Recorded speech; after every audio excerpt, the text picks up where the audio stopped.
De vuelta con esta entrega de Palabra Suelta y ahora sí, presentar inmediatamente al presidente Rafael Correa. Presidente, buenas noches. Buenas noches, Javier, buenas noches, Corte, buenas noches, Ecuador. Oiga, muchas gracias, hasta se puso corbata para la entrevista con el presidente. Sí. Bueno, bienvenido, como usted ha dicho, al despacho protocolario. Este era el despacho donde trabajaba el presidente. Aquí tuve que pasar los primeros 6 meses, pero andaba como diablo en botella porque no hay ni meses de reuniones. Muy bonita para la foto, pero para nada más. Entonces, a rompecinchas construimos la oficina al lado donde había secretarias, un pool de secretarias bastante desordenado, y acá tengo, pues, como usted bien ha dicho, mi oficina donde despacho diariamente, que sí es full technology, ¿no? Tecnología de punta, y donde tengo el letrero que ha manifestado, y que es el despacho presidencial. De acuerdo a cierto periódico el día de ayer, para aprobar un pacto que ha habido, dice que este despacho es una oficina privada. Este es el despacho donde recibo a todas las personas. Sí, yo lo conozco, ya se lo decía a la gente. Es full tecnología, es cierto. Y hay ese letrero famoso. Aquí trabaja un scout. ¿Qué quiere decir eso? Yo fui 20 años scout, ¿eh? De novato hasta dirigente. Los scouts son parte fundamental de mi vida. Mis mejores amigos vienen de los scouts. Media vida he pasado en carpa, excursiones. Y como decía el fundador de los scouts, que es un gran tipo, uno de los grandes seres de la humanidad, de los grandes formadores de juventudes, el verdadero scout es solo una vez en la vida, desde que nace hasta que muere. Entonces yo sigo siendo scout y con ese espíritu de servicio, de tratar de hacer las cosas lo mejor que uno pueda. Decía Baden-Powell, solo se puede ser feliz haciendo felices a los demás. Y su mensaje era tratar de dejar el mundo un poco mejor de cómo lo encontrasteis. Entonces, y esos son los principios que nos guían, ¿no? Tratar de dejar nuestro pedacito de espacio, nuestro país, nuestro mundo, un poquito mejor de cómo lo encontramos. Pero está más vinculado a una cultura estadounidense que ecuatoriana. Mire, el movimiento Scout es muy interesante.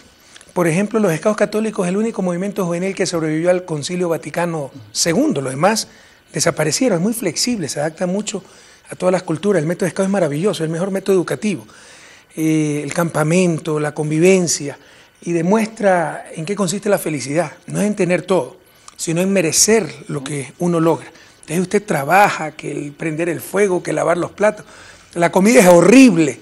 La especialidad del campamento es el arroz 5 sabores, ¿no? Crudo, quemado, boludo, sopado y ahumado. Pero como uno lo hace, se lo come con tanto gusto y la satisfacción de haber logrado aquello. Entonces un método educativo único que ya tiene más de un siglo y que se adapta a diferentes culturas, religiones, latitudes, etcétera. Es verdad que se puede decir que tuvo un origen militar. Baden-Powell era general del ejército inglés, estuvo en la guerra de los Boers allá en Sudáfrica, él resistió el asedio de Mafeking durante 200 y pico de días, 217 días me parece, y ahí vio cómo los chicos cuando se sienten queridos y útiles, es impresionante cómo se dan enteros para la misión que se les ha encomendado, ¿no? Él los utilizaba en mensajeros, en el asedio de Mafeking, para logística, etcétera. Y de ahí es que crea el escultismo, ¿no? El movimiento Scout. Y es un método, insisto, que ha perdurado en el tiempo y se ha adaptado a todas las latitudes. Presidente, han terminado las Olimpiadas, ceremonia de clausura fantástica, muy a lo británica, música popular, que son unos sabios los británicos en esa música. ¿Qué le parecieron a ustedes? ¿Las pudo seguir? Pudo seguir muy poco. No vi la ceremonia inaugural, me dijeron que estuvo muy bonita. Vi algunas competencias. Lo que sí es impresionante, ¿no? El ser humano pareciera ser que no tiene límite, porque marcas que parecían imbatibles, cómo se rompen. Los atletas, usted ve China, Estados Unidos, entonces cada vez se pone la vara más alta. Porque, por ejemplo, esta vez la delegación ecuatoriana ha sido la más numerosa, me parece, de la historia. En todo caso, las Olimpiadas pasadas enviamos 24 deportistas, ahora clasificaron 36. Y de excelente nivel. Nuestras pesitas, nuestro boxeador, marchista, excelente nivel. Pero esos países avanzan aún más rápido, así que tenemos que exigirnos mucho más. Cuatro diplomas traemos, no traemos medallas. A mí me ha sorprendido mucho, no sé qué le parecerá a usted, Alex Quiñones. Pero por supuesto. 200 metros planos, compitiendo con los mejores de este planeta, y él obtiene un 7º lugar. Estar en las finales ya es mucha una cosa. Maravilla. ¿Y de dónde viene Alex? Y tiene muy pocos meses entrenando, tiene un gran potencial. Pero aquí otra reflexión, porque algunas veces por las pasiones políticas, por los odios, se cae en el simplismo y se le hace daño al país, ¿no? Cuando estábamos haciendo la nueva ley de deportes, cuando se trataba de coordinar la política deportiva, que queremos apoderarnos de las federaciones, del COE, de todo, ¿no? Por el ansia de poder, porque somos una dictadura. Por favor, hay que unir fuerzas. Las federaciones, usted sí sabe que eran y son instituciones de derecho privado. Y antes era recibir plata del Estado y hacían lo que les daba la gana. Y el COE, con todo respeto, también tenía una autonomía mal entendida. O sea, todos debemos involucrarnos en una política nacional de deporte, y en este caso deporte de alto rendimiento. Eso lo logramos hace pocos meses con la nueva ley de deportes y ya dio resultado, 36 deportistas clasificados para Londres, pero todavía tenemos que trabajar mucho más. Yo tengo mucha esperanza que para esas Olimpiadas de Río de Janeiro, las primeras Olimpiadas en Sudamérica, en historia de Sudamérica, ya con los centros de alto rendimiento, uno va a estar en Río Verde, a 15 minutos, 20, 30 minutos de Esmeralda, donde puede no solo entrenarse a Quiñones, puede vivir ahí, porque tienen dormitorios, etcétera. Con esos centros de alto rendimiento, dando todas las facilidades para nuestros deportistas. Ahora sí con la sinergia de federaciones, COE, Ministerio de Deportes, creo que hemos entendido que todos hemos de ser una política común nacional deportiva. Creo que en Río de Janeiro tendremos mucho mejores resultados. Hay que mirarse en el espejo de Colombia en estas Olimpiadas, porque ha obtenido 8 medallas Colombia. Pero es un proceso que lleva décadas. Sí, yo conozco en algo el proceso que lleva décadas. Eso es lo que tratamos de replicar nosotros.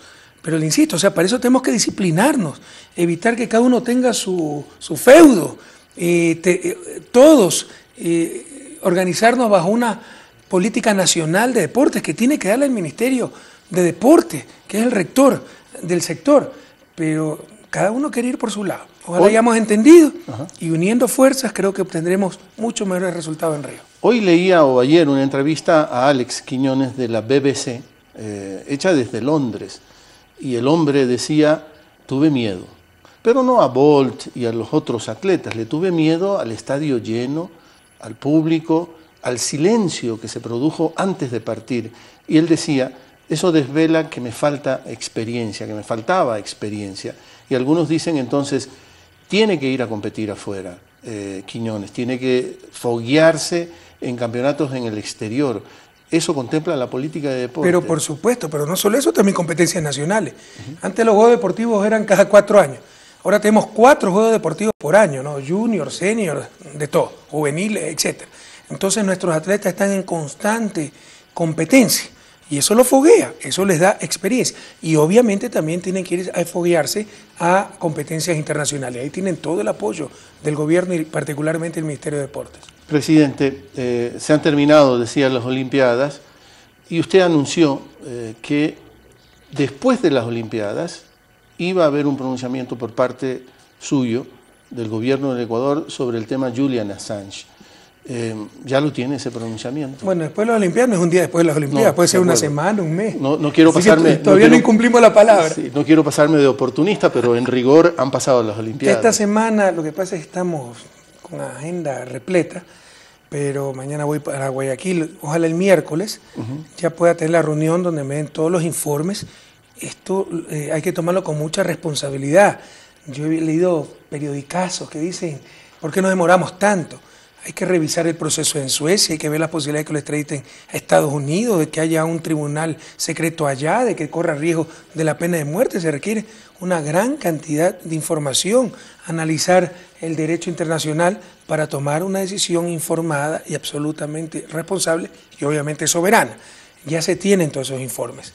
Esperamos más tarde el día miércoles tener la reunión y ojalá esta misma semana podamos tener un pronunciamiento al respecto. Hay la percepción que usted tiene simpatía por Julian Assange. Por supuesto que tenemos simpatía, pero también tenemos simpatía por Inglaterra, tenemos simpatía por el marco jurídico de Inglaterra, internacional, etcétera. Entonces actuaremos en estricto apego a los principios del Ecuador y respetando siempre a los países amigos, pero obviamente también respetando los derechos de la persona que ha pedido el asilo al Ecuador. Presidente, hubo el informe reciente del 10 de agosto. Se podría decir que corresponde ese informe a una etapa de su gobierno.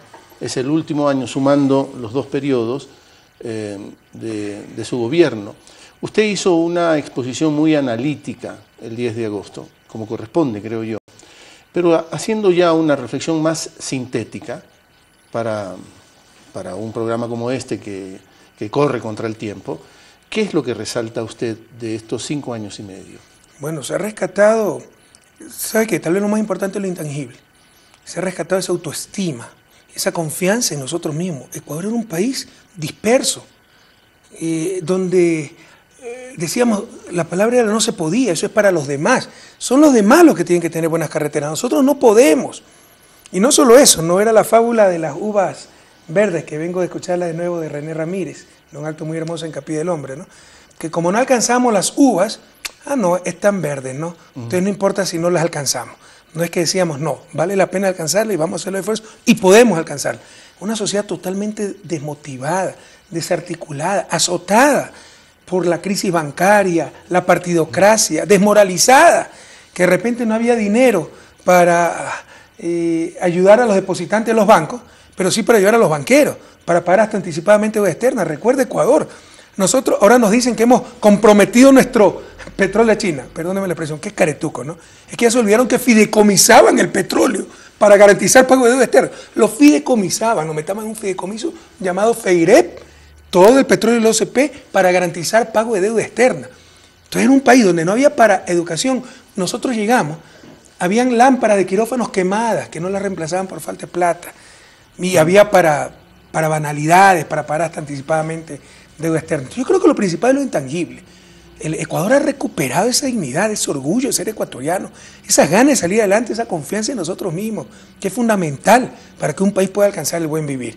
Y ya en las cosas tangibles, concretas, bueno, creo que en todos los aspectos ha avanzado, en algunos de forma realmente revolucionaria: educación, salud, vialidad, infraestructura en general. En otros ha habido avances, pero necesitamos avanzar mucho más. Por ejemplo, en gestión de transporte, en el propio sector agrícola, donde hemos avanzado, pero falta una verdadera revolución agrícola. En la parte de desarrollo urbano, ese es para mí el mayor problema del país. La anarquía en el crecimiento urbano, que hace que tengamos ciudades que son en verdad invasiones, y dentro de esas invasiones decadencia, pobreza, delincuencia, y es un germen para la inseguridad social en general. Entonces es un problema que debemos atacar todos juntos. Lo he escuchado quejarse muchas veces en los enlaces de los sábados sobre el tema de la burocracia. ¿Cuánto ha avanzado en eso? En eso hemos avanzado muchísimo. Oiga, ¿qué Estado teníamos? ¿Qué lógica tenía el Estado? Ahora somos ejemplo para la región, nos llaman para dar asesoramiento a otros países, por la organización sobre todo del Poder Ejecutivo. Por ejemplo, los ministerios coordinadores fue una gran idea. Yo me acuerdo cuando llegué al gobierno, yo tenía como 98, si mal no recuerdo, instituciones adscritas a la presidencia. Los engaños sociales, ¿quién puede manejar 98 instituciones adscritas? Había duplicidad de funciones, había grandes vacíos. ¿Quién se encargaba de riesgo? Las Fuerzas Armadas. ¿Quién se encargaba de gestión de transporte? Si no había Ministerio de Transporte. Entonces, habían grandes vacíos. ¿Quién se encargaba de administrar los bienes del Estado, que son decenas de miles? Ahora tenemos inmobiliario. No teníamos ni siquiera catastro, el inventario de los bienes, básicamente el Poder Ejecutivo, pero en general del Estado. Entonces ya se han llenado esos vacíos institucionales. Hay un modelo claro de Estado y que está funcionando. Por supuesto, no es solo el modelo, no es solo la visión, sino la gente que conforma y que forma parte de esas instituciones. Eso hemos mejorado muchísimo también. Tenemos el Instituto de la Meritocracia. Hemos mejorado mucho los sueldos, porque esa era la torpeza del neoliberalismo. El ahorro caro, que yo le llamaba. Bajos salarios porque son sabidos. Y no nos llegaba la mejor gente, nos llegaba la peor. Y cada vez más ineficiente el Estado, y cada vez iban a pagar peores salarios, y era un círculo vicioso. Hemos roto ese círculo vicioso, era un círculo virtuoso. Pagamos salarios atractivos, de hecho, para un profesional joven con una maestría somos más competitivos que el sector privado, y estamos captando gente realmente buena para que haga carrera en el sector público. Por supuesto, todavía existen las rémoras de la partidocracia del pasado, pero cada vez en menor medida. Yo le diría que la calidad del sector público ecuatoriano está mejorando sustancialmente, con una clara institucionalidad y con un claro modelo de Estado. Ahora, presidente, somos rituales, los seres humanos apelamos a ritos, y usted está terminando este primer periodo, y uno podría preguntarle si podríamos apelar a la ciencia ficción y hacer que el tiempo retroceda. ¿qué cosa no repetiría de lo hecho en estos 5 años y medio?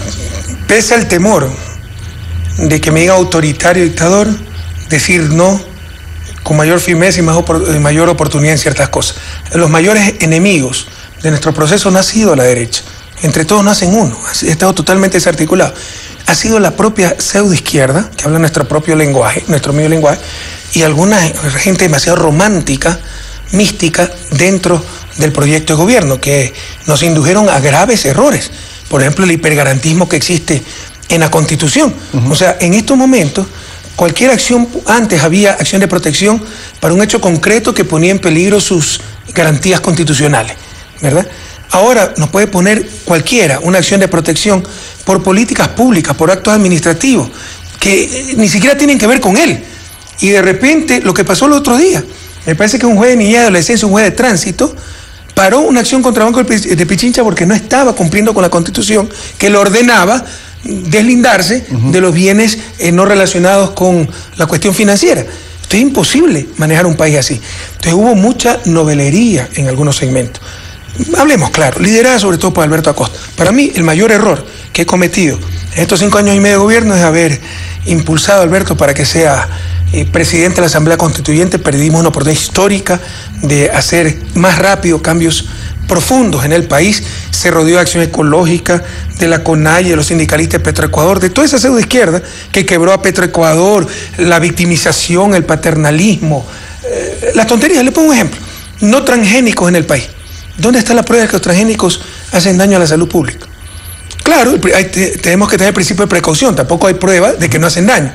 Pero entonces no lo pongamos la prohibición a nivel constitucional. Entonces me arrepiento no haber dicho un no más decidido cuando era necesario.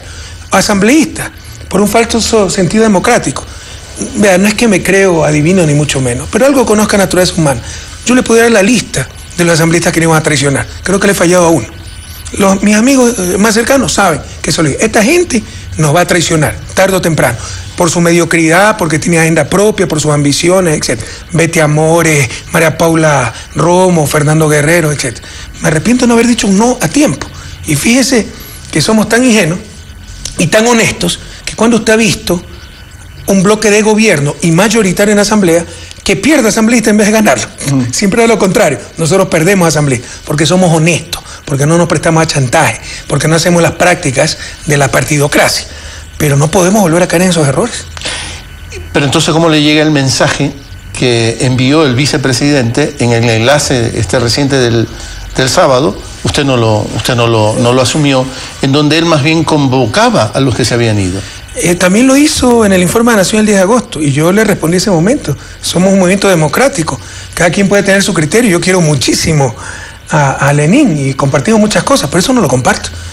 Hay gente que prefiero que se quede lejos, una vergüenza para una revolución como la nuestra, gente mediocre, malintencionada, ambiciosa, no todos, hay gente equivocada, pero o sea, usted mire lo que pasó con Fernando Cáceres.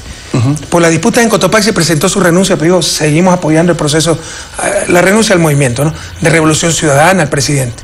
Eso es consecuencia ideológica. Pero una Betty Amores, que porque se pelea con el gobierno se va con la oposición, y es la madrina de la difamación, las tonterías que hablo, ahora todos somos corruptos. O sea, esa gente que regrese, no, que se queda allá nomás.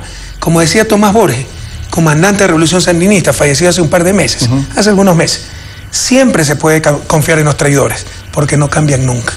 Presidente, yo sé por algún motivo que está privilegiando lecturas más políticas que económicas en los recientes tiempos. Digo, usted, ¿no?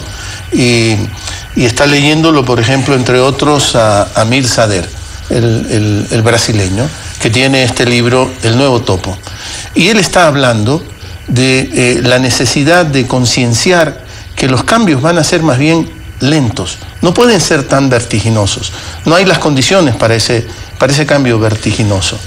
Eso significa que si el cambio va a ser lento pero constante, hay que hacer más alianzas, hay que profundizar los acuerdos con los distintos sectores. Siempre me ha gustado ese tipo de lectura, la lectura política, que habla básicamente de la relación de fuerzas. John Kenneth Galbraith, un economista muy famoso que murió a los 90 y pico años y que sabía más por viejo que por economista, tiene un artículo que dice... El diablo, ¿no? El poder y el economista útil. Y el mensaje de ese artículo es básicamente, economista, que hace abstracción de las relaciones de poder, es un completo inútil. El mundo real, la economía estudia el mundo real. Y el mundo real no es el vacío de fuerza porque asume la economía neoclásica y el neoliberalismo, un mercado perfecto, con información perfecta. No, es asimetría de poderes, asimetría de información, etc. Entonces, si no tomamos en cuenta la relación de poderes, los economistas somos unos perfectos inútiles. Por eso siempre me ha gustado ese tipo de lectura. Pero si usted lee a Mir Sader, modestia aparte, pareciera que estuviéramos hablando nosotros. La crítica que le hace a esta izquierda infantil, la principal adversaria de Lula da Silva, de Hugo Chávez, de Evo Morales, de Cristina Fernández de Kirchner, de quien le habla. O sea, todos somos traidores. Si no son ellos, todos somos unos traidores. La izquierda infantil, vanidosa, que se cree dueña, patrimonio de la verdad y de la izquierda.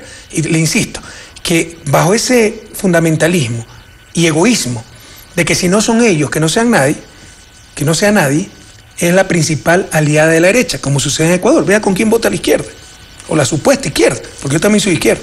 Pero yo le planteo el problema de la lentitud, que también lo plantea en... No recuerdo exactamente esa hipótesis en su libro. La tiene, bueno... Lo leí hace algunos meses. Y está planteando ese problema, ¿no? Del ritmo. No se puede ser tan vertiginoso. Y están intactas, perdone, presidente, está intacto el poder económico del neoliberalismo. Él dice el neoliberalismo no está abatido. Tiene intacto su poder económico y su poder mediático. Así que hay que aliarse correctamente para poder contestar a todos esos poderes y de manera sistemática pero más lenta, presidente. Lean lo que dice en el nuevo topo Sader sobre el poder mediático. Sí. Pero no recuerdo exactamente esa parte del libro y no concuerdo necesariamente con ello. Yo creo que hay cambios que se pueden hacer rápido y hay que hacerlos rápido. Ya un poco con sus palabras me viene a la memoria, básicamente lo que él critica es esa izquierda que se va contra la pared, porque pedía imposible, y al pedir imposibles era la mejor aliada del status quo. En eso concuerdo totalmente con él. Sin embargo, la palabra imposible también, quien pone los límites, depende un poco de la audacia, de la estrategia, etc.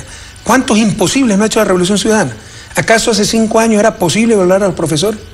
¿Acaso hace 5 años era posible poner un examen de ingreso a la universidad? ¿Cuántos imposibles hemos derrumbado? Entonces también la cuestión es hablar de qué es lo imposible.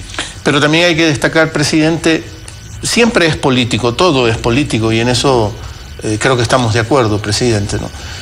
Pero... No, permítame precisar. Yo no creo que todo es político. Yo creo que básicamente el desarrollo es un problema político. Cambio en la relación de fuerza. Pero una vez que se ha cambiado esa relación de fuerza, se necesita lo técnico. Porque, ¿por qué no ha avanzado América Latina? Porque todo ha estado concentrado en unas oligarquías que siempre nos han dominado. Pero ahora que tenemos poderes populares en Ecuador, Bolivia, Venezuela, si usted no sabe hacer las cosas, tal vez pone a esos pobres en peores condiciones. Entonces ya viene la parte técnica. La parte técnica también es importante. El punto de partida es político. Y el desarrollo, lo hemos dicho, es básicamente un proceso político. Pero luego de lograr ese cambio de relación de fuerzas, como lo hemos logrado en Ecuador, aunque falta mucho por hacer, el poder mediático está intacto, los poderes económicos están intactos. Una vez que se ha cambiado esa relación de fuerzas, se necesita técnica, y mucha técnica, que gracias a Dios también tenemos. Pero se necesita mucho movimiento social. Siempre se necesita ese apoyo político para mantener ese cambio en la relación de fuerzas a favor de la grande mayoría. ¿Y por qué a veces hay la percepción, presidente, de que usted se aleja de los movimientos sociales? Porque aquí, ¿quién se llama movimiento social, pues? O sea, cualquier político derrotado en elecciones, un Gustavo Larrea, subsecretario de Adalá Bucarán, entonces forma una fundación por ahí, ya es movimiento social y ente social, y pese a que no gana media elección, quiere poner la agenda política. Eso no es democrático. Perdónenme, nosotros tenemos mucho apoyo en movimientos sociales. Me reúno permanentemente con organizaciones sociales. Pero cuidado, que cualquiera se llama organización social. Y cuidado también otra cosa. Cuidado, repetimos en el plano de lo social lo que fue el neoliberalismo en económico. ¿Qué es el neoliberalismo en económico? Lo público no sirve. Todo lo político es sospechoso. El Estado no sirve para nada. Todo lo debe hacer el mercado y los agentes privados.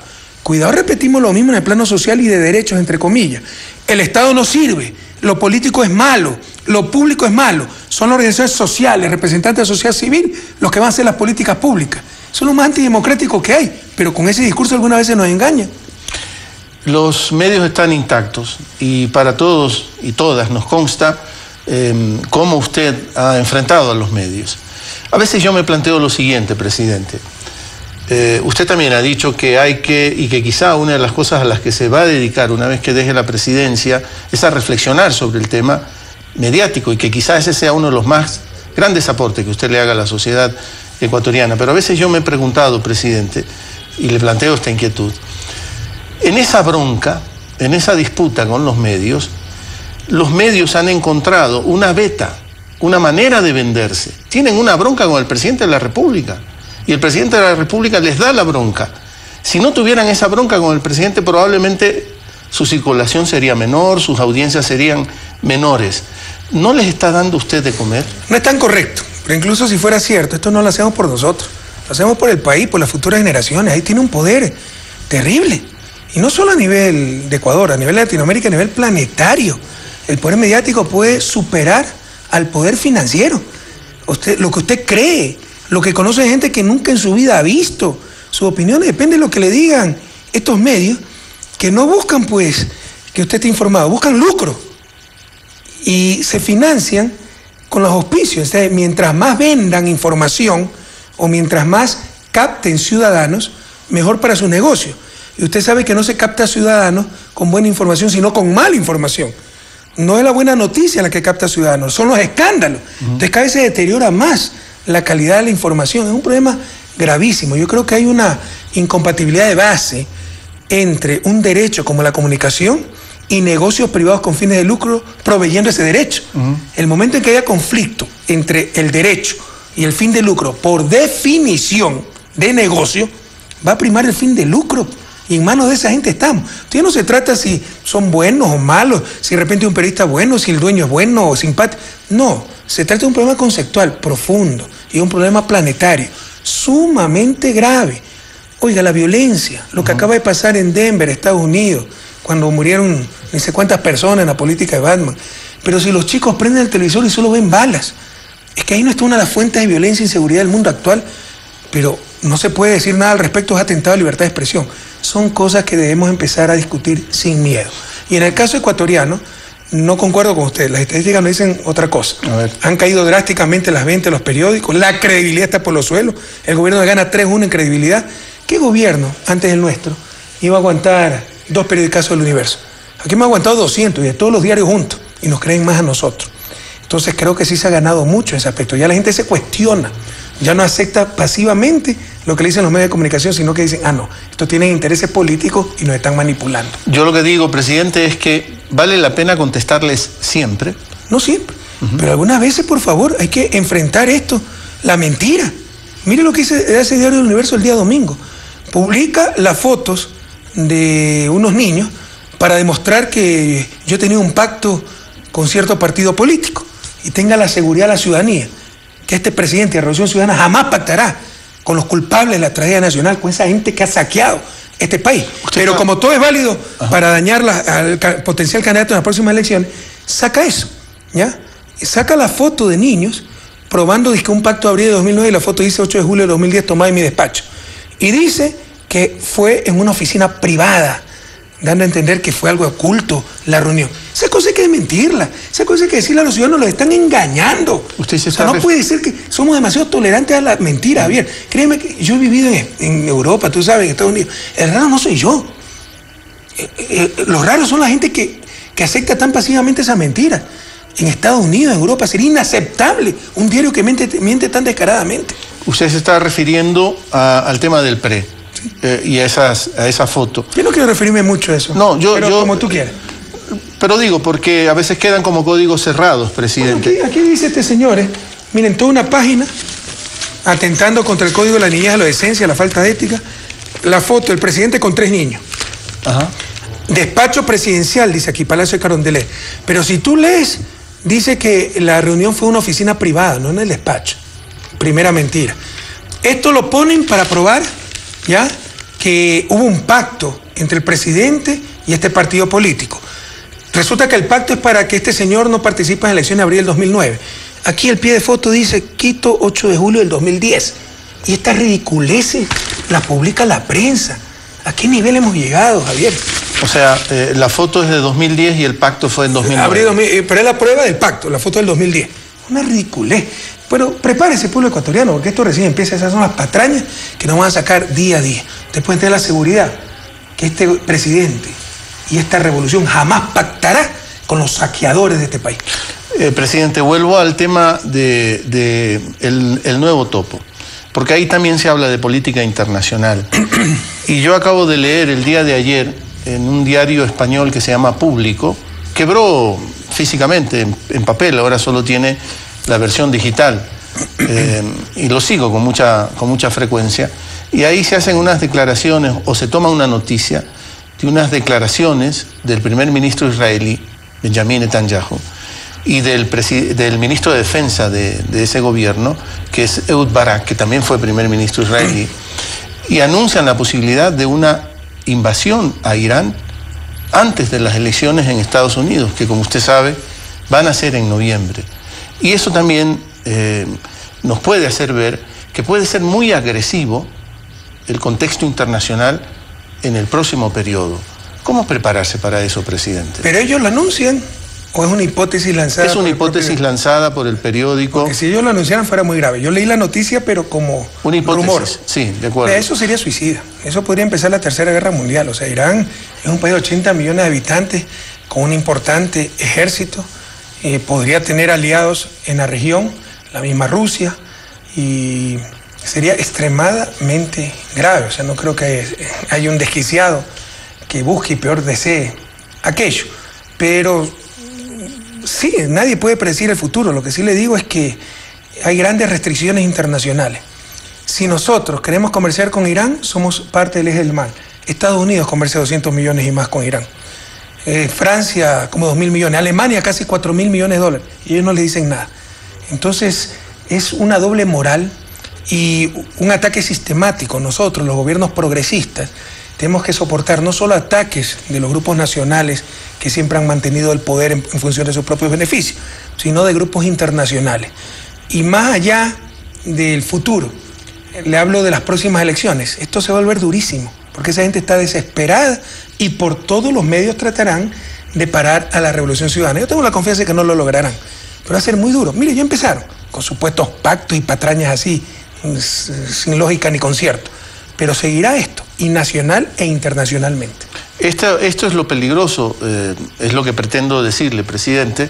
Las condiciones internacionales se están poniendo muy duras. Ya dijimos, el neoliberalismo no está abatido. El poder mediático en muchos aspectos está muy fuerte todavía. Y la siguiente preocupación podrían ser precisamente los gobiernos progresistas de América Latina. Pero precisamente de qué estamos hablando. Si estamos hablando de una invasión abierta, yo creo que es muy remota la posibilidad. Ni siquiera Venezuela. Usted ha visto en Paraguay un golpe de Estado parlamentario. Por supuesto, pero eso enfrentamos todos los días y han fracasado. Los ataques mediáticos, ¿qué no nos han dicho? ¿Qué falta por decir? Todas las tonterías, ni cómo mienten, todos los días, nacional e internacionalmente. Todos estos recaderos del poder de extrema derecha en Estados Unidos, Otto Reich, el otro, ¿cómo se llama? Hasta me olvidé. Todas las tonterías que escriben, supuestos análisis, ¿no? Que no tienen nada que ver con la realidad de sus enfermas mentes, nada más, todas esas conclusiones, entre comillas. O sea, ¿qué más ataques? Si es por eso, ya han fracasado. Por supuesto, siempre se pueden inventar una mentira creíble y estamos siempre atentos. Pero es con lo que tenemos que vivir día a día. Y hemos vivido con esto desde el primer día de gobierno porque no hemos sido un gobierno entreguista. Parece ser que gana fuerza la tendencia republicana en Estados Unidos. Parece ser, yo tampoco lo puedo afirmar. Y el candidato republicano, Rooney, ha escogido a un vicepresidente de extrema derecha, de la extrema derecha de los Estados Unidos. ¿Qué le dice a usted de eso? Bueno, el Partido Republicano nunca estuvo debilitado. Obama nunca ha tenido una mayoría consistente ni en el plano popular, ni en el plano de Senado y Congreso. Por eso no ha hecho mucho de lo que hubiera querido hacer. Yo confío en el presidente Obama. Creo que es una buena persona, pero es una persona frente a un sistema que tiene inercia propia. Entonces, yo creo de todos modos que no quiero inmiscuirme en política interna, pero creo que el presidente Obama saldrá victorioso en las próximas elecciones. pero sí frente a estas tendencias extremistas, además primitivas, porque ahí es bien contra mal, ¿no? Entonces nuestros aliados son los buenos, así sea el dictador más sanguinario. Los que no se someten a nosotros son los malos, así sean los gobiernos más democráticos, más respetuosos de derechos humanos. Esas tendencias tan primitivas de la extrema derecha de Estados Unidos, que la conozco y bien, son extremadamente peligrosas, sobre todo para América Latina. Hoy el Telégrafo publica un pronunciamiento de un funcionario de la USAID, en la que dice: nuestros fondos, en esa declaración, se van a preocupar más de los temas de la democracia y los derechos humanos en Venezuela, Ecuador, Bolivia. Así, eso significa vamos a interferir más en Venezuela, Ecuador y Bolivia. Pero ese es el nuevo mecanismo. Los republicanos perdieron el gobierno. Ajá. Entonces, ¿cuál es la estrategia? Utilizar todas estas ONG, incluso siendo gobierno, porque esto viene de la época de Reagan con NED, etcétera. Utilizar todas estas supuestas ONGs y la cooperación para infiltrar gobiernos progresistas. Y por medio de organizaciones sin fines de lucro, de la sociedad civil, lo que le decía hace un momento, que intentan. Ya no son las fundaciones, ONGs como la Cruz Roja, con fines específicos, la Junta de Beneficencia de Guayaquil. No, son ONGs que quieren hacer política pública, quieren hacer política. ¿Por qué no se hacen partidos políticos? Y si un partido político recibe 20 centavos del extranjero, se va preso ese dirigente. Pero si una ONG que hace política recibe millones de dólares del extranjero, no pasa nada. Es una doble moral terrible. Y esa es la estrategia de la extrema derecha norteamericana, que lo que más tiene es dinero. Financiar a estas ONGs para que desde la sociedad civil traten de desestabilizar a gobiernos progresistas con nombres bien bonitos. Porque nadie dice que es ladrón, nadie dice que es criminal. Entonces, por supuesto, los nombres son como es formación democrática, participación ciudadana, derechos humanos, pero lo que hacen es política desestabilizadora y opositora a los gobiernos progresistas. Que a nadie le quepa la menor duda, no nos engañemos en eso. Hay demasiadas pruebas sobre lo que estoy diciendo. Desde Carondelet, este lunes 13 de agosto, conversando en vivo aquí con el presidente de la República. Hacemos la última pausa en esta entrega de Palabra Suelta y ya regresamos con él.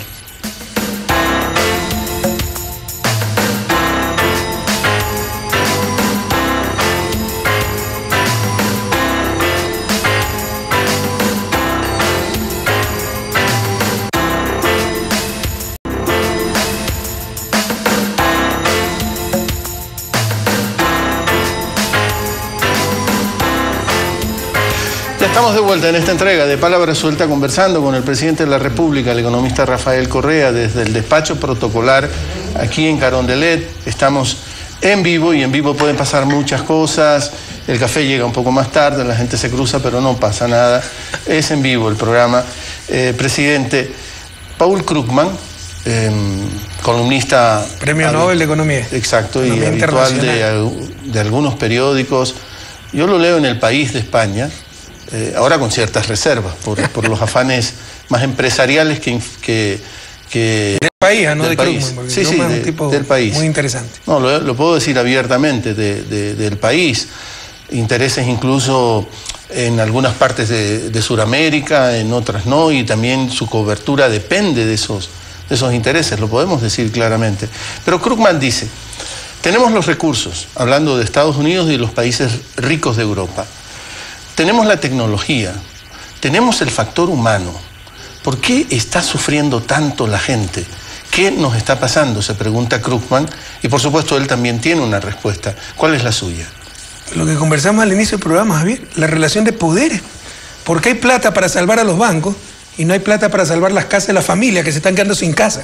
Porque el que manda en el mundo en estos momentos es el gran capital, y sobre todo el capital financiero. ¿Por qué se insiste en hacer exactamente lo contrario? Porque no solo que no se hace lo correcto, se hace lo contrario a lo que exige la técnica económica para activar la economía. Por ejemplo, tratar de mantener un euro duro, fuerte, contraer el crédito, etc. Porque si la moneda pierde valor, bueno, si usted tiene 100 euros en el bolsillo no perdió casi nada, pero si tiene 100 millones perdió. ¿Y quién es el que tiene 100 millones? Capital financiero, el sistema financiero, los bancos, etc. Entonces todo está en función del gran capital y básicamente del capital financiero, no de los seres humanos, no de los ciudadanos. Y mientras esa situación continúe, que implica un cambio en la relación de fuerzas, podrán seguir poniendo parches a la crisis actual que no lo van a solucionar. Pero en esas órdenes de magnitud, ¿qué es el dinero? Bueno, el dinero es no tiene un valor intrínseco, es el valor que le da la sociedad, pero tiene capacidad de compra. Ajá. Entonces, usted puede evitar cualquier costo de la inflación, ¿no? Porque si usted debilita el euro, va a tener un poquito de inflación. Solo hay un costo que no se puede evitar, que es lo que se llama el impuesto inflacionario.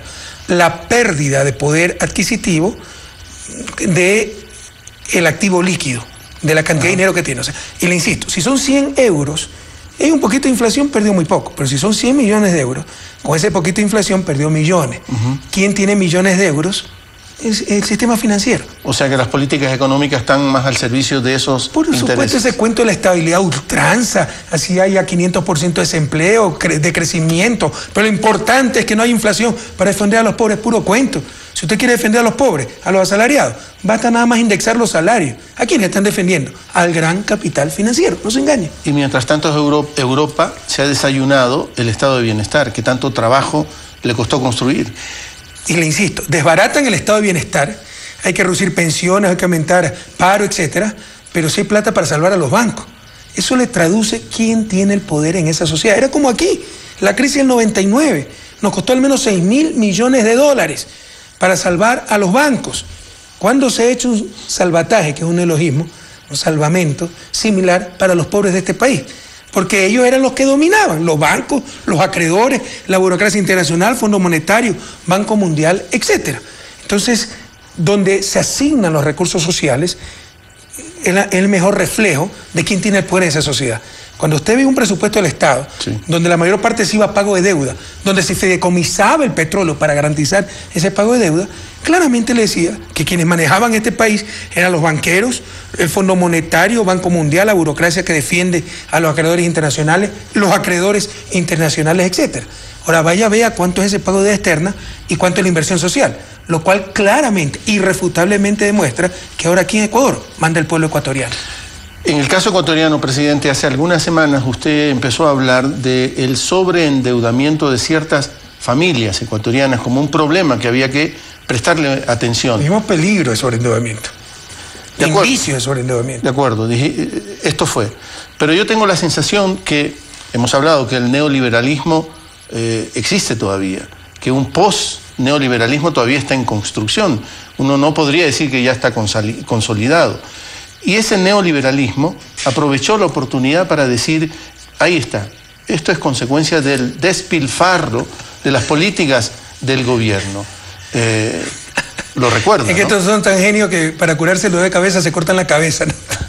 O sea, como está subiendo el precio de los alimentos, la brillante conclusión es que no hay que comer. Es un absurdo. O sea, que tenga plata la gente no es malo, es bueno. Pero por supuesto, pues por ahí puede haber alguien que utilice ese dinero para mandar a sus hijos obtener la mejor educación para sus hijos, y otro que se gaste ese dinero para alcohol.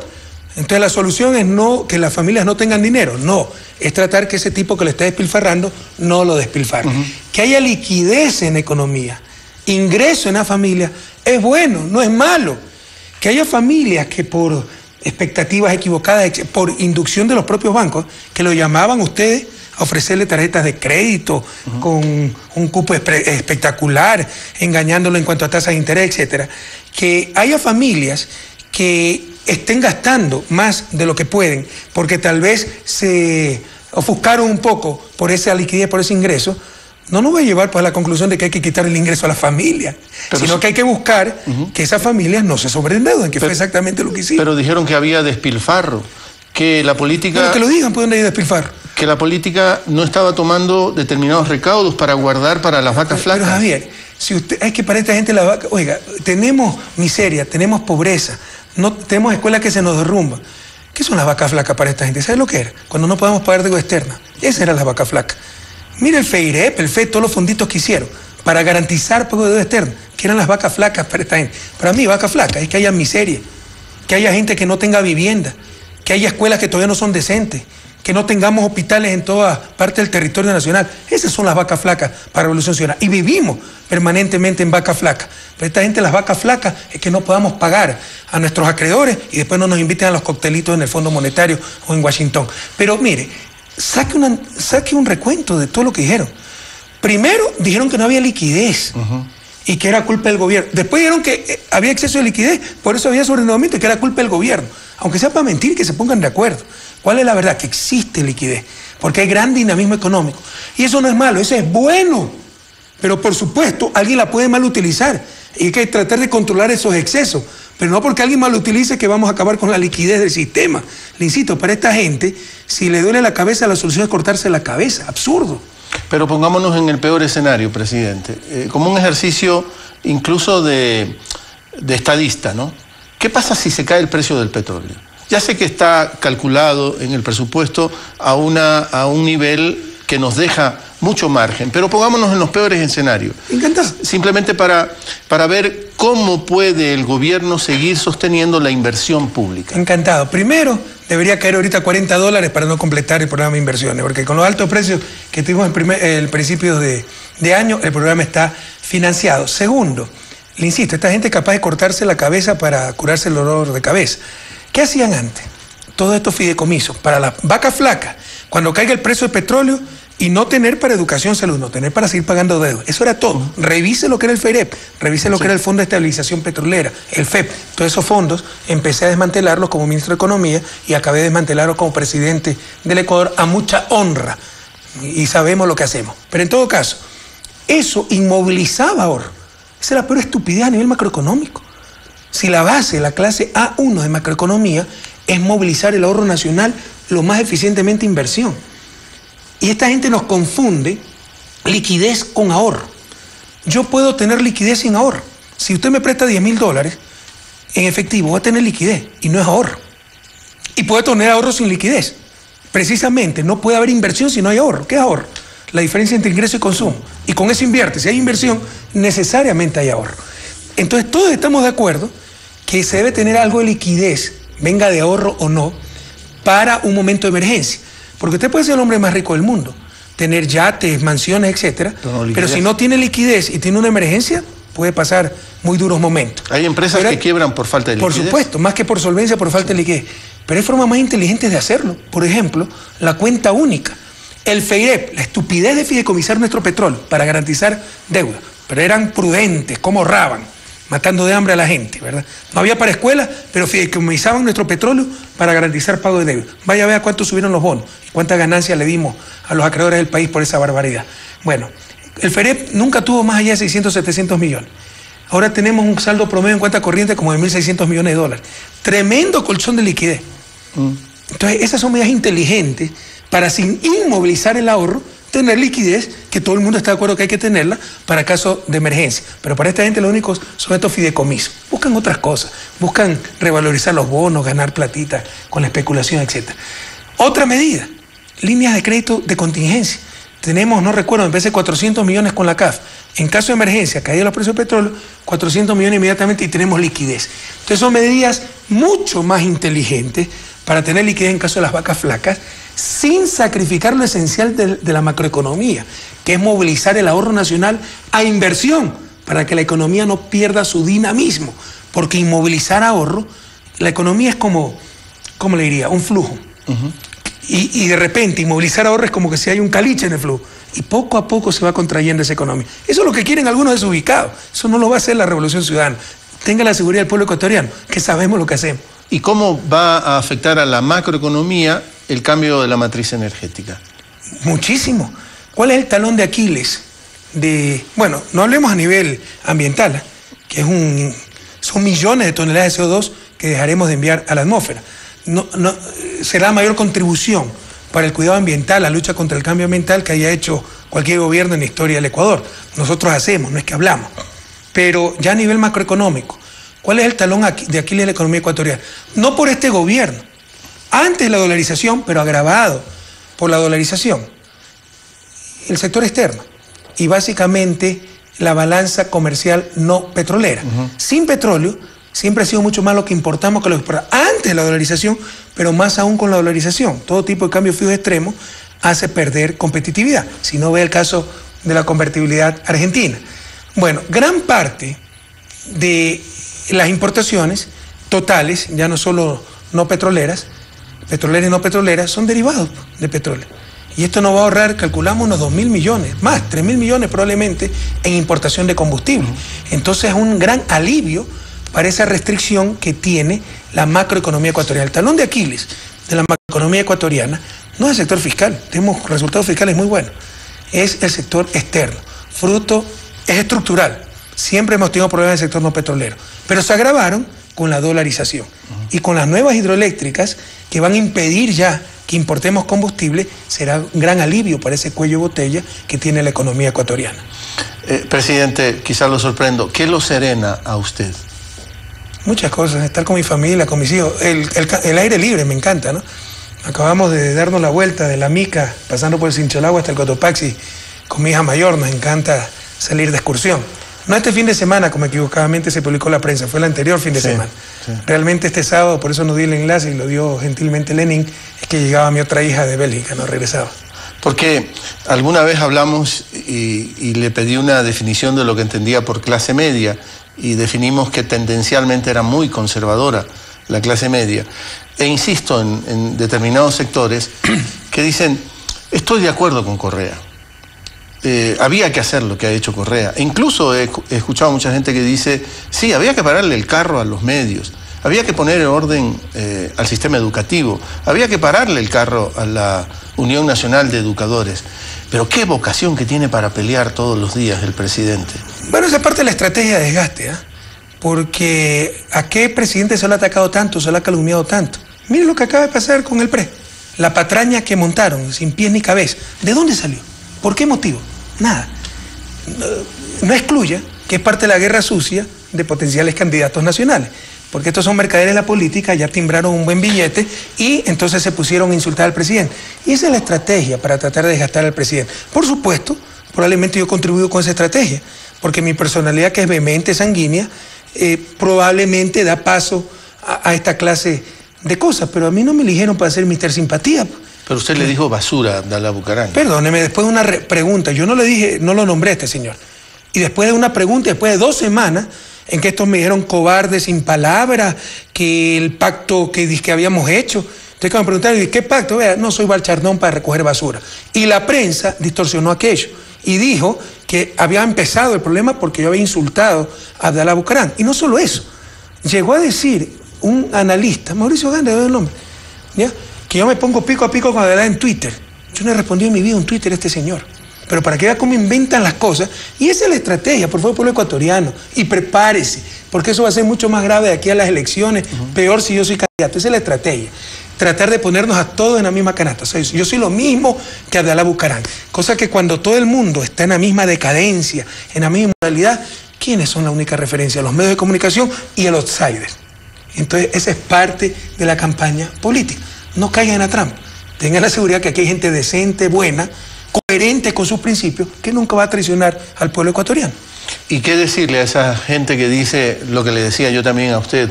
Estamos de acuerdo, pero el presidente tiene que serenarse. Lo que le acabo de responder, pues. A mí me eligieron para ser presidente de la República, no para ser Mr. Simpatía. Yo no soy perfecto. Si le caigo mal a alguien, ¿qué puedo hacer? Pero en buena hora que me critiquen que soy vehemente, sanguíneo, pero nadie puede decir que soy ladrón, pues, que soy tonto, que no soy patriota, que no dejamos hasta la última gota de sudor cada día trabajando por la patria. Y creo que esas son las cosas fundamentales y relevantes. No formalismos como que si el presidente es vehemente, el presidente se ofusca de vez en cuando. Yo soy de carne y hueso. Créanme que hasta me sorprendo, mis colaboradores se sorprenden de la paciencia que tengo. Todas las barbaridades que nos dicen. ¿Usted cree que es grato enfrentar a personas de la calidad moral e intelectual de una Lourdes Tibán, de un Galo Lara, de este mismo señor Bucaram, de este señor Jiménez? Eso no es decente, son cosas desagradables. Uno tiene sangre en la cara. Hay gente que dice, no importa, no hagas caso. Por favor, uno es un ser humano. No puede aceptar tanta mentira, tanto insulto, tanta pequeñez, gente inmoral, semi-ignorante. Y es un gran llamado también al pueblo ecuatoriano para elevar un poco el nivel de nuestros representantes. Cuidado, por ejemplo, Jaime Nebot. Yo vamos a decir que es tonto Jaime Nebot, pues. Un tipo tremendamente capaz, lo respetamos, no estamos de acuerdo con su postura, pero es un opositor respetable. Pero una Lourdes Tibán, un Galo Lara, un Dalo Bucaram, un Cleber Jiménez. Entonces, por favor, elevemos un poco el nivel de la política en este país. Tremendamente desagradable. Hay que enfrentar a esa gente día a día, a periodistas malquerientes que viven tratando de mostrar lo perverso que es uno y así justificar su odio. Por eso odiado a Correa, porque quería desfilar, megalómano, quería desfilar en los Juegos Olímpicos de Londres. Por eso odiado a Correa, porque ha pactado con Bucaram y así justifican su odio, ¿no? Y gente que se pasa la vida tratando de mostrar lo malo que es uno. Eso es desagradable. Entonces, si ustedes quieren que uno no pierda paciencia de vez en cuando con esas cosas, por favor, soy ser humano. Vienen las próximas elecciones, busquen a alguien entonces que no se inmute con nada. Presidente, es que ahora estamos viviendo un problema muy delicado, el tema de las firmas, que es un problema complejo y delicado. Y tan complejo. Pronto se sabrán grandes verdades. De acuerdo, pero también ahí se dice, ¿por qué tiene que salir el presidente? Yo sé que usted es el presidente del movimiento y que Galo Mora es el secretario general del movimiento País. Pero no es una tarea más de Galo Mora que del presidente de la República, que siendo presidente del movimiento, es también presidente de la República. Pero no vio los letreros en la asamblea contra el fraude de Correa. Ellos son los que falsifican la firma y nosotros somos los que hacemos el fraude. Es decir, en todo tratan de involucrar al presidente. Tal vez es un problema. Pero o sea que mi liderazgo es muy fuerte y todos se van contra mí. Pero es la realidad. Pero usted le dijo también al Consejo Nacional Electoral que podía demandarlos por daño moral. Eso no es muy fuerte, presidente. Pero usted sabe lo que hizo el Consejo Nacional Electoral. Yo estoy seguro que fue de buena fe el error, pero gravísimo. Presenta ante la Asamblea las columnas. Aquí tengo, para que vea el pueblo ecuatoriano. Nadie ha corregido esto. Y por favor, si estoy mintiendo, que digan los diarios que estoy mintiendo. Ajá. Pero si estoy diciendo la verdad, digan, nos equivocamos. Lo que publicamos es errado. ¿Ya? ¿Qué publica en su informe a la Asamblea el Consejo Nacional Electoral? Pone aquí firmas válidas. Pone PSP 71.8% y País 49.8%. Titulares. Alianza País con más del 50% de firmas falsificadas. Mentira. Esto no debe decir firmas válidas. Son las firmas validadas. Faltan por validar. En Alianza País casi 33%. ¿Y sabe por qué no se han podido validar? Porque no tienen con qué comparar. Porque son nuestras brigadas de jóvenes que sobre todo recogían firmas entre jóvenes de 16 y 18 años que no han votado. Entonces, por hacerlo mejor, por incluir a los jóvenes, etcétera, salimos perjudicados. Entonces, y se comete este error. Publican firmas válidas cuando son firmas validadas. Faltan por validar 33% de las firmas de Alianza País y más. En verdad, el número de firmas no válidas, donde hay errores, en Alianza País es 17.6%. Ruptura tiene 15.1%, Avanza 18.5%. Son márgenes razonables. ¿Pero qué publicó la prensa? Más de 50% de firmas no válidas de Alianza País. Eso es mentira. Ahora, en honor a la verdad, surge de este error en presentación del Consejo Nacional Electoral. Pero la prensa debió contrastar la información. Por supuesto no lo va a hacer porque se frotó la mano y dijo, con esto despedazamos Alianza País. Pero lo que se publicó, Ciudadano, fue una gran mentira. 49.8% no son las firmas válidas, son las firmas validadas. Y faltan al menos 33% de firmas por validar. Pero incluso con este porcentaje, tenemos más de 500.000 firmas ya aceptadas. Con lo cual tenemos 4 veces lo necesario para cumplir con la Constitución y la ley, y somos el único partido, movimiento, que cumple con aquello. Pero la inquietud que recojo, presidente, es que, insisto, usted es el presidente de la República. Pero usted cree que este no es un problema de Estado, no solo de gobierno. De acuerdo. Es gravísimo. Lo he tratado hasta en el mensaje de la Nación. Es el mayor fraude político, uno de los mayores fraudes políticos de la historia de este país. Pero no hay donde la audacia es tal que los padres ahora disparan a las escopetas. La culpa no es el que falsificó firmas, robó base de datos, contrató empresas fantasmas que saben que no iban a recoger firmas, o los ciudadanos vieron alguna de estas empresas recogiendo firmas. Es un eufemismo para decir, contratamos empresas que nos falsificaban la firma. Olvídense, no se confundan eso. Entonces, frente a eso, a un fraude tan colosal, por favor, pues esto es un problema no solo del CNE, de los movimientos políticos, un problema de Estado, un problema gravísimo. Pero por la fuerza con la que usted actúa, presidente, y usted la reconoce, esto da para pensar, y se usan esos argumentos, invade otras funciones el presidente de la República. Yo como ciudadano, oiga, cuando cada acción de gobierno, cada contrato petrolero minero, sale un asambleísta hablando cualquier tontería, ahí es fiscalización. Cuando el presidente de la República dice al Consejo Nacional Electoral, oiga, no vamos a permitir que se deje en impunidad esto, estamos invadiendo otra función. ¿Se da cuenta de la doble moral? Y le insisto, lo que buscaba esta gente con la prensa corrupta es que los padres disparen a la escopeta. La culpa no es el que falsificó la firma, la culpa del CNE es que no los descubrió. O sea, la culpa no es el alumno copión, La culpa del alumno, del profesor que no se dio cuenta. Y así lo dijo textualmente un asambleísta. Una vergüenza que nadie se confunda en esto. Los principales responsables de este problema son los que descaradamente robaron bases de datos y falsificaron firmas, o los que eufemísticamente contrataron empresas que eran precisamente esto, falsificadoras de firmas en bases de datos robadas. Y si en país ha pasado el porcentaje que sea, algo similar, ¿qué va a ser país? ¿En qué sentido? En que también hay firmas y registros de personas que no están en el movimiento y que sin embargo aparecen. Es que hay dos problemas aquí. La falsificación masiva, cuidado, con mala fe, porque si usted reúne 1.100.000 firmas, por supuesto que va a tener error. Y es un error de 17.6%, que para nuestro gusto todavía es muy elevado, estamos investigando. Pero no es el 50% como dijo la prensa corrupta. Entonces, por supuesto va a tener error. Otra cosa es la falsificación deliberada, masiva de firmas, que ha existido.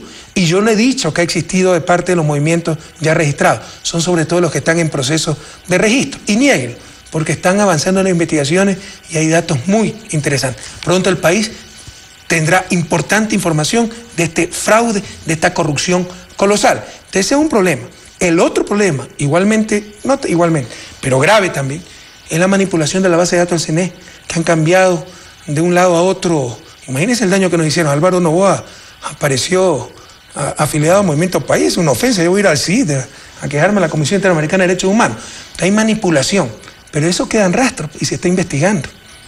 Y yo creo que pronto el país va a tener interesantes noticias al respecto. Pero usted dijo, país también dará la cara. Pero por supuesto. Y estamos investigando porque, le insisto, ¿qué es dar la cara, presidente? Tenemos 17.6% de firmas incorrectas, no deliberadamente, o al menos hasta el momento, falsificadas. Tenemos que ser más cuidadosos, tenemos que ver qué pasó. Ahora, Alianza País es un conglomerado de movimientos. Muchos movimientos presentaron firmas.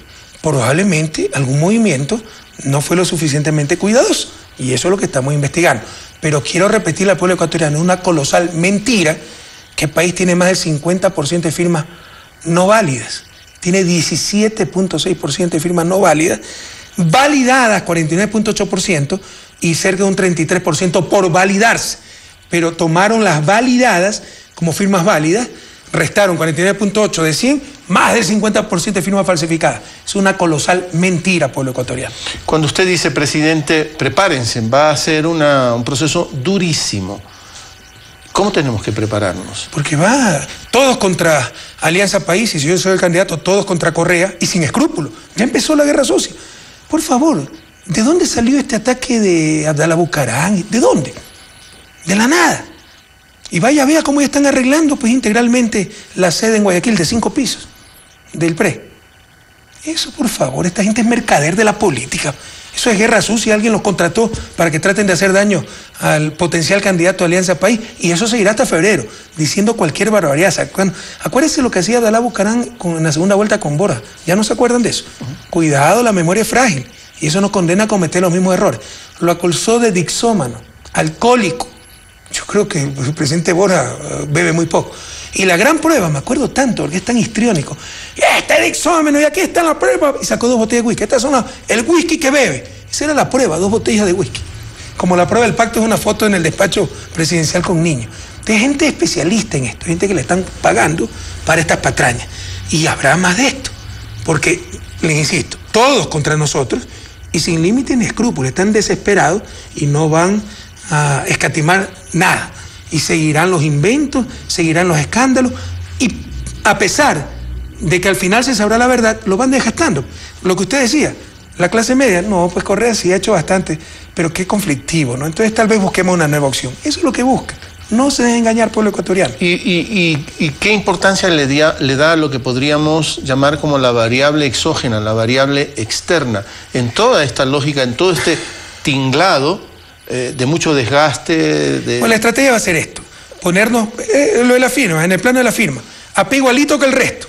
O sea, el único movimiento que no necesita hacer fraude es Alianza País, porque presentó 10 veces más la firma que se requería, pero nos quieren poner igualito que el resto. Una estrategia.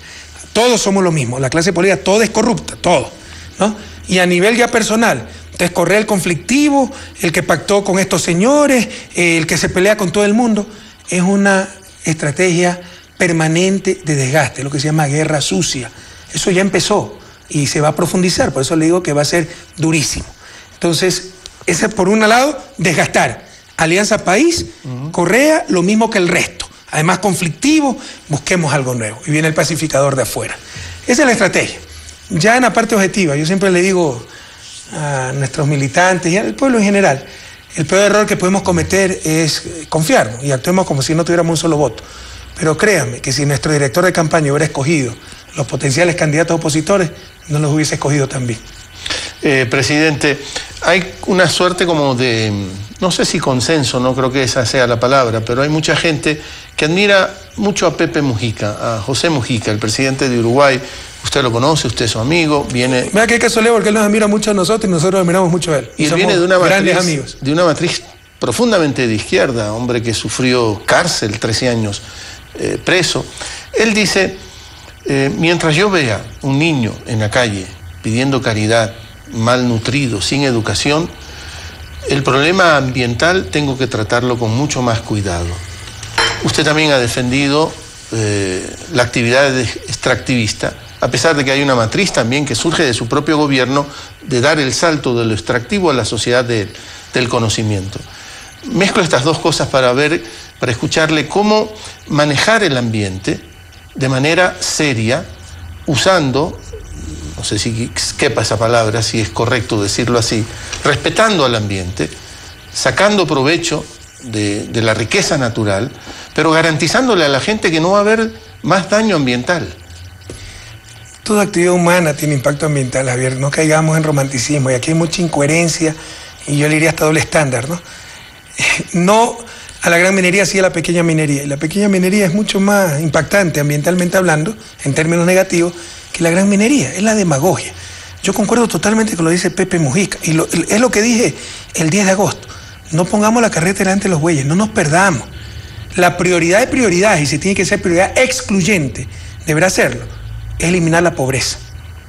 Y cuando se habla de ambiente, nos olvidamos que el ser humano es lo más importante en la naturaleza. Entonces hemos caído de un extremo a otro. Hace unos años, tal vez décadas, el ser humano parecía ser lo único importante de la naturaleza y no se consideraba la dimensión ambiental. Ahora, para ciertos extremistas, el ser humano es un poco menos que un estorbo en la naturaleza. Para la Revolución Ciudadana, el ser humano no es lo único importante en la naturaleza, pero sigue siendo lo más importante. Y suponiendo que sacar ese ser humano de la miseria y la pobreza atentara contra parte de la naturaleza, prioridad tiene salida a pobreza. Gracias a Dios no es así. Por el contrario, la mejor forma de conservar la naturaleza es luchar contra esa pobreza. Porque una familia pobre, yo no le puedo, viviendo al lado de un bosque, sin empleo, sin ingreso, este ejemplo lo di el 10 de agosto, yo no le puedo decir no tal el bosque, es imposible. Entonces, para que esa familia cuide el bosque, debe beneficiarse del bosque. Ese es el programa Sociobosque. Y debemos tener impactos muy concretos y concentrados que nos permitan sacar a la gente de la pobreza y tener recursos para cuidar el ambiente. Minería y petróleo. Por ejemplo, el petróleo, el mito, destruyendo la selva. De lejos, el principal peligro para la selva, de lejos, es la expansión agrícola y ganadera. Pero no suena bonito políticamente. Con los recursos petroleros podemos dar nuevas formas de producción agrícola y ganadera, nuevas alternativas de ingreso y evitar ese peligro. El principal peligro para nuestra agua dulce no es ni de lejos la minería, son las aguas servidas de las ciudades. Quito mismo todavía contamina el Machangra. Para remediar eso se necesita centenas de millones de dólares. Con un impacto concentrado de la minería, podemos sacar los recursos para esos sistemas de procesamiento de aguas servidas y salvar el agua del país con la minería. Pero no son cosas políticamente elegantes o de moda. La moda es no a la minería, no al petróleo, porque yo cuido la naturaleza. Que se muera de hambre la gente, pero salvemos los pajaritos. Basta de esos fundamentalismos. Pero hay nudos gordianos, presidente, difíciles de desbaratar, solo eso quiere decir. No son tan difíciles, Javier. Aquí hay mucha confusión y desinformación. Pero hay pueblos ancestrales, ¿sí?, que tienen interiorizado el discurso del agua, por ejemplo, y se opondrán a la minería porque... Javier, no es tan cierto. Tienen el discurso de la ONG, de algunos desubicados de la ciudad que viven bastante burguesamente, que dicen no a la minería, pero van en 4x4 a esa comunidad a inyectarle ese discurso a las comunidades. Nuestras comunidades no viven bien. Lo dije el 10 de agosto también. Sí. No nos engañemos. Di el ejemplo de un programa de Corte B, La Ruta del Yasuní, donde yo veía a una familia quichua recibiendo a los turistas. ¿A alguien le pudo haber parecido folclore eso? Yo vi miseria. La gente no vive bien, vive en la pobreza. No podemos aceptar que los niños tengan lombrices porque no tienen agua potable, pero cuánta armonía con la naturaleza. Vaya, vea la esperanza de vida en nuestros pueblos ancestrales, la desnutrición infantil, la mortalidad infantil. Cuidado, es criminal alguna vez lo que se está haciendo. No viven bien nuestros pueblos ancestrales y probablemente repitan el discurso que le dan ciertas ONGs, pero en la vida diaria nos piden escuelas, electricidad, teléfonos, vías de acceso, y para eso se necesitan recursos. Cuidado, creemos que la miseria es parte del folclore, de la identidad de nuestros pueblos ancestrales. Es un error garrafal que se lo comete y con mucho egoísmo, que ellos viven en la miseria, pero yo voy a tener un sitio donde turistear con mi familia. Eso es criminal, eso no podemos tolerar. El desafío de nuestros pueblos ancestrales no es no cambiar, es cambiar sin perder su identidad. Y eso se lo puede hacer.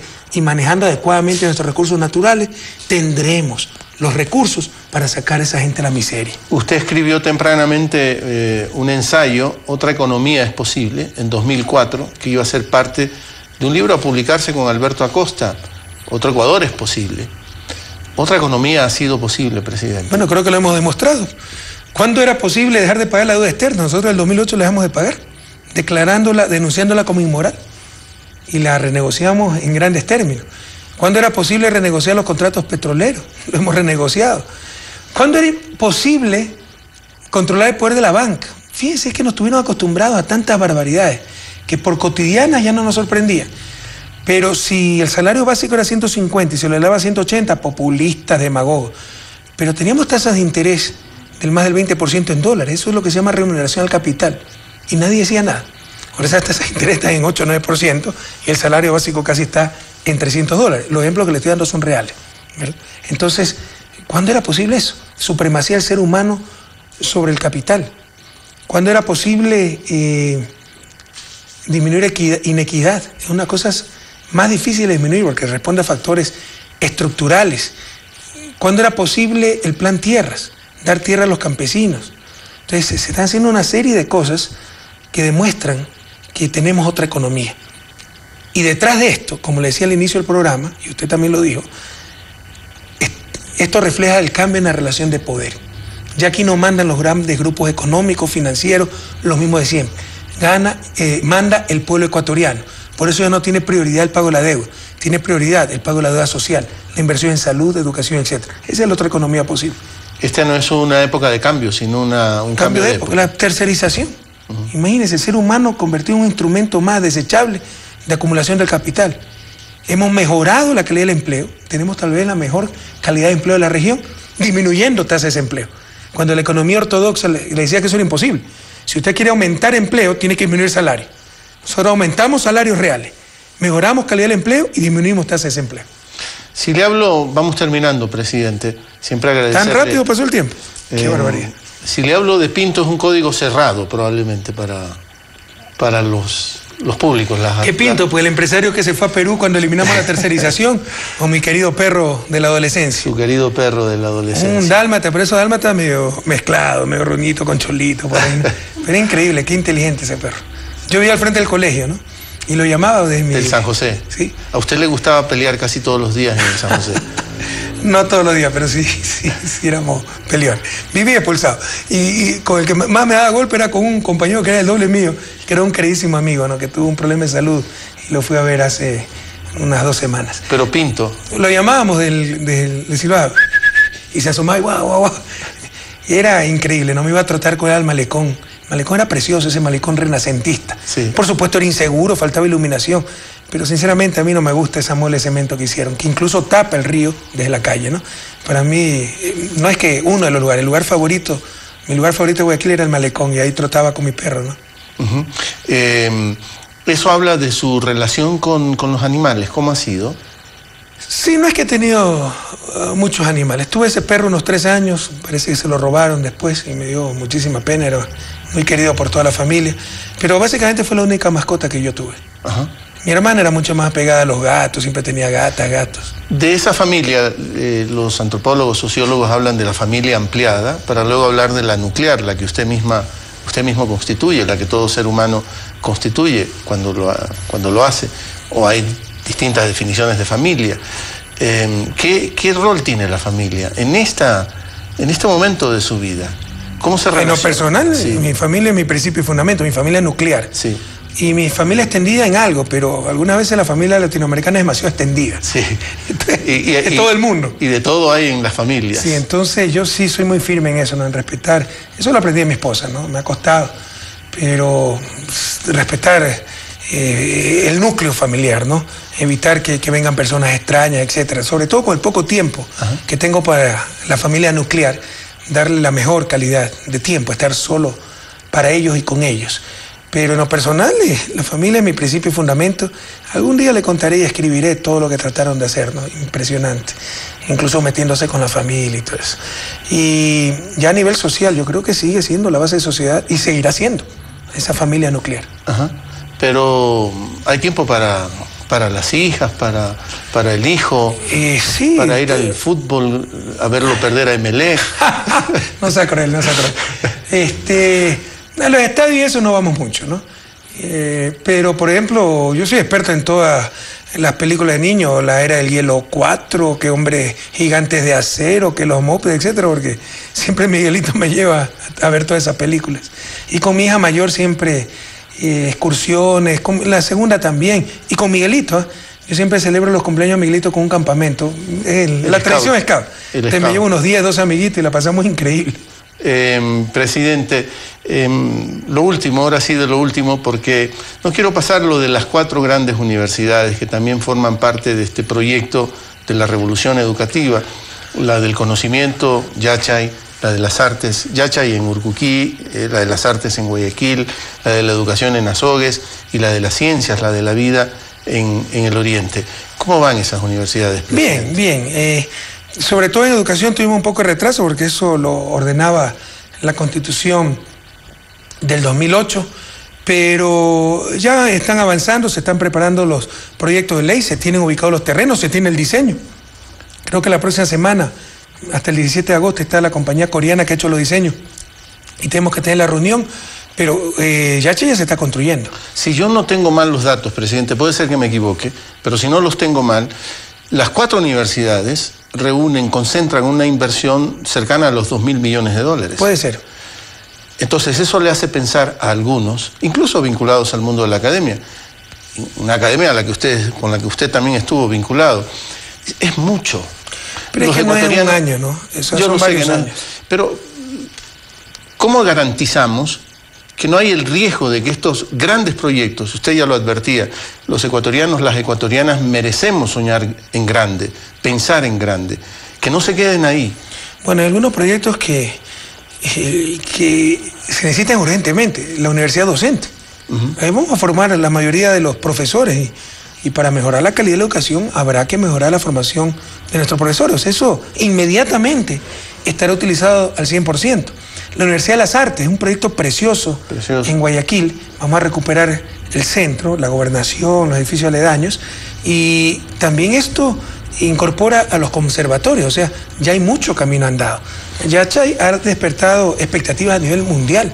Ya tenemos como 20 empresas internacionales interesadas en ir a Yachay, pero solo del Estado al menos irán 10 centros de investigación. Entonces partimos no de cero, de una base. Y la Universidad Regional Amazónica, ese es el laboratorio natural mejor y más grande del mundo. Entonces, en muchos de estos proyectos ya hay una base sólida. Y en el caso de la Universidad de la Amazonía, que es donde menos base tendríamos, entre comillas, yo creo que la propuesta es tan buena que será un éxito rotundo. Los uruguayos están queriendo legalizar la marihuana. ¿Usted qué diría? Bueno, la marihuana es de las drogas menos fuertes, pero hablando del problema total de las drogas, yo lo que creo es que es indudable que se requiere un cambio de estrategia. La estrategia actual ha sido un fracaso absoluto. Lo que ha hecho es aumentar violencia, no se ha evitado el tráfico, entonces es obvio que hay que cambiar de estrategia. Gracias, presidente. Gracias a usted, Javier. Por todo el tiempo dedicado a Palabras. Se me ha ido volando el tiempo. Son exactamente las 10:30, como le habíamos... Empezamos 5 minutos tarde, si quieres 5 minutos más, no hay problema. Ya se le acabaron las preguntas, lo puse en un aprieto. No se me acabaron las preguntas, es que la delegación de Ecuador TV ha sido numerosa, no se ve en la pantalla, pero está el director de programación, eso defiende continuidad y después le jalan a uno las orejas que rompiste la continuidad, le dicen a uno, ¿no? Pero podemos quedarnos más tiempo, pero ellos me apuntan... Ya me está votando Ecuador TV, no hay problema. No, gracias a usted, Javier. Gracias, no lo podemos votar de su casa, sería Quiero reiterar que para nosotros es un orgullo Ecuador TV, qué calidad de programación y qué calidad técnica también, la nitidez en las emisiones, etcétera. Yo, sin duda, es el mejor canal de Ecuador y yo creo que los mejores de América Latina, así que felicitaciones y adelante. Gracias, presidente, pero ¿usted cree que lo público ya se consolidó? Nada está consolidado. El rato es que pensemos que lo logrado y es irreversible, habremos fracasado. Cada día tenemos que despertar pensando que todo es reversible y que eso es lo que busca. Y seguir construyendo la patria nueva, entre ellos la televisión pública.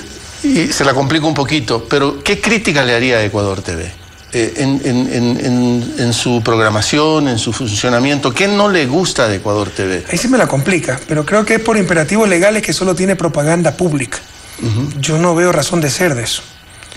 Podrían tener propaganda privada en aspectos positivos para la sociedad, tampoco la porquería de propaganda que nos presentan ciertos canales mercantiles para publicitar cualquier cosa. Pero hay cosas pues privadas, razonables, con buena publicidad, etcétera.